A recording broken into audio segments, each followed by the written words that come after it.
Milestone's MotoGP series returns this year with MotoGP 24. Milestone has served as the primary developer of the series since 2013. Before that, the series can be traced back to MotoGP, which was released by Namco on the PlayStation 2 in October of 2000. That game itself was inspired by Namco's 1998 500GP arcade cabinet. Needless to say, this series has almost as storied a history as the actual MotoGP circuit. While Milestone may have been releasing this series on a near-annual basis for over a decade, this was my first experience with the series. I reviewed Milestone's Ride 5 last year and enjoyed it, so I was excited to have the opportunity to jump into another one of their series. Does MotoGP 24 continue to meet the high standards of their developer, or does this year's title crash and burn? Let's find out as we take a look at MotoGP 24. Sports Gamers Online is the #1 source for the sports gamer.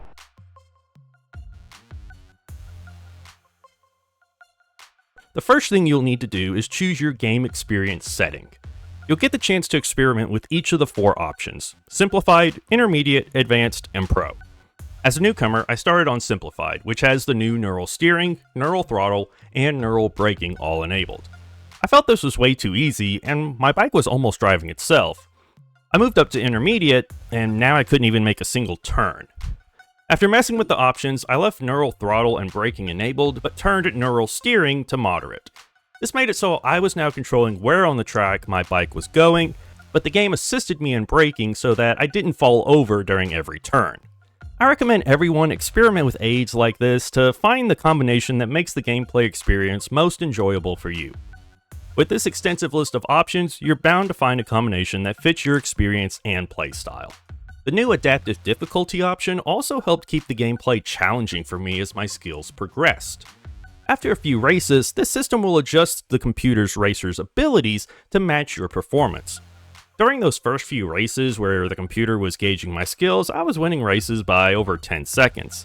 Then all of a sudden I saw it kick in and I was now battling just to keep up with the pack.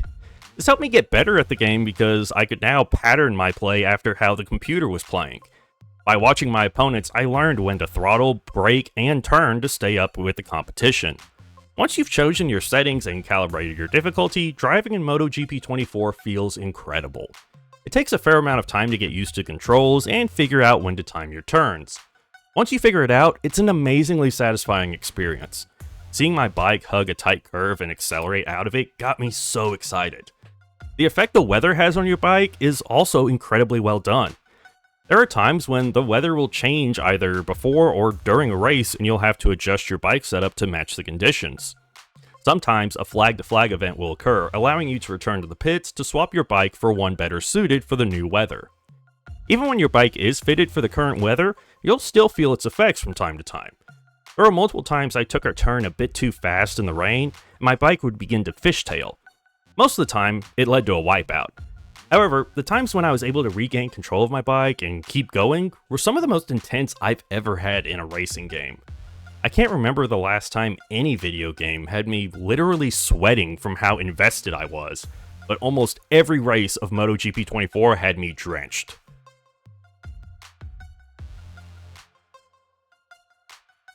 The primary game mode in MotoGP 24 is Career Mode.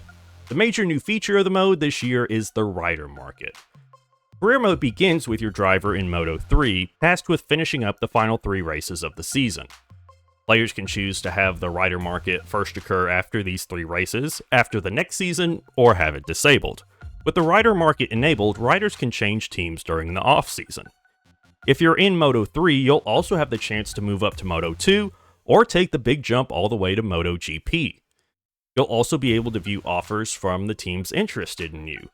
You'll be able to see what each team's expectations are, as well as what drivers are currently on their team.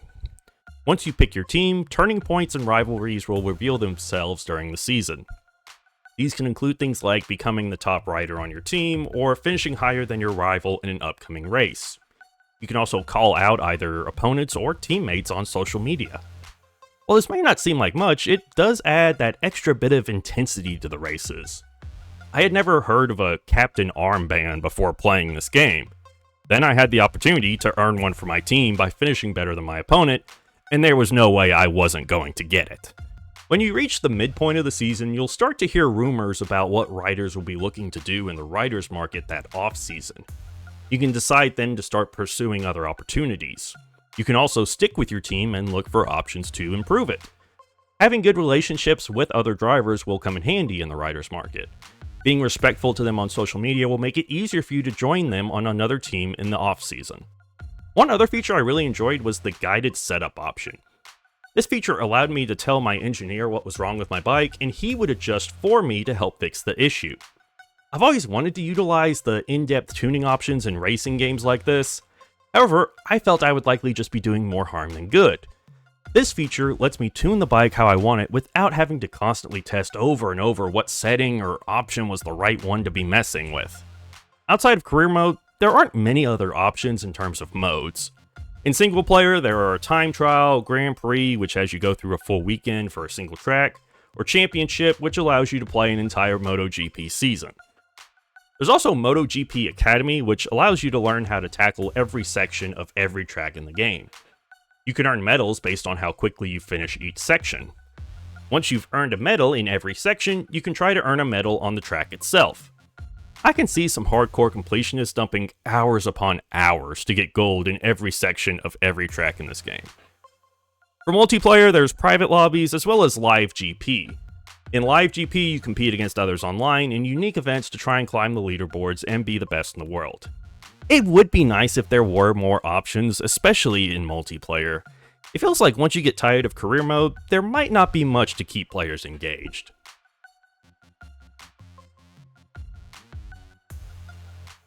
The presentation in MotoGP 24 is very well done.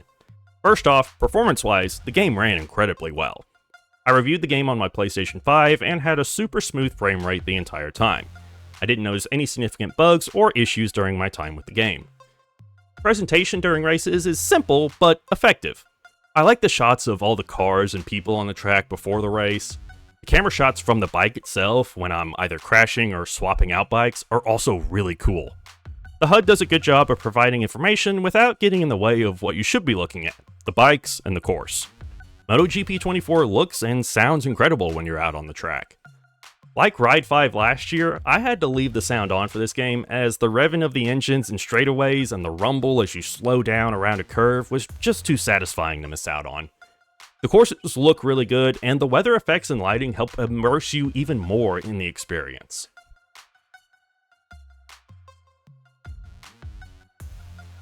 MotoGP 24 is an exhilarating success in the motocross genre. The game looks and runs incredibly well, even by the highest of standards. The gameplay is addicting and difficult.